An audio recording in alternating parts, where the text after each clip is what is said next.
அடுத்ததாக நம்ம பார்க்க இருக்கக்கூடிய ராசி அப்படின்னு பார்த்தீங்க அப்படின்னா சிம்ம ராசி. இந்த சிம்ம ராசிக்கு 2026 மார்ச் மாதம் 6ஆம் தேதி நடக்கக்கூடிய சனி பெயர்ச்சி அப்படிங்கிறது பார்த்தீங்கன்னா இது வரைக்கும் கண்டகச்சனியாக இருந்து பல கஷ்டங்களை கொடுத்தாரு. நீ அடுத்து அஷ்டமச்சனியாக போய் உட்காந்துருக்காரு. அஷ்டமச்சனி போயிருக்காரு, நமக்கு ரொம்ப அல்லல் கொடுப்பாரோ அப்படின்னு எல்லாம் நீங்கள் பயப்பட வேண்டாம். சரிங்களா? சில அதிர்ஷ்ட குறியீடு இருக்குது.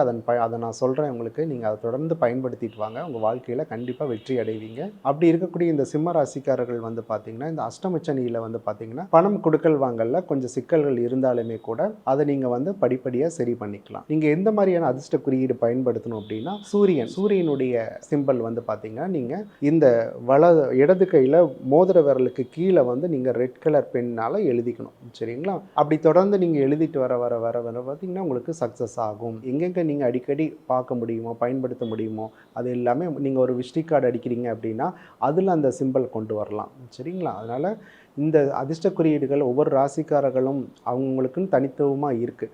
அதை பயன்படுத்தினா கண்டிப்பாக வெற்றி அடைய முடியும். எத்தனையோ சாதனையாளர்கள் எப்படி முன்னேறிக்காங்கன்னா அவங்களுக்குன்னு ஒரு குறியீடை பயன்படுத்தி தான் அது அவங்களுக்கு தனித்துவமான ஒரு அடையாளத்தை ஐடென்டிஃபிட்டியே கொடுக்கும். ஸோ நீங்களும் சிம்ம ராசிக்காரர்கள் இந்த அதிர்ஷ்ட குறியீடுகளை பயன்படுத்துங்க. அஷ்டமச்சனி காலத்தை வந்து நீங்கள் அருமையாக நல்லபடியாக ஹேண்டில் பண்ணி வாழ்க்கையில் கண்டிப்பாக ஜெயிக்க முடியும். வாழ்த்துக்கள்.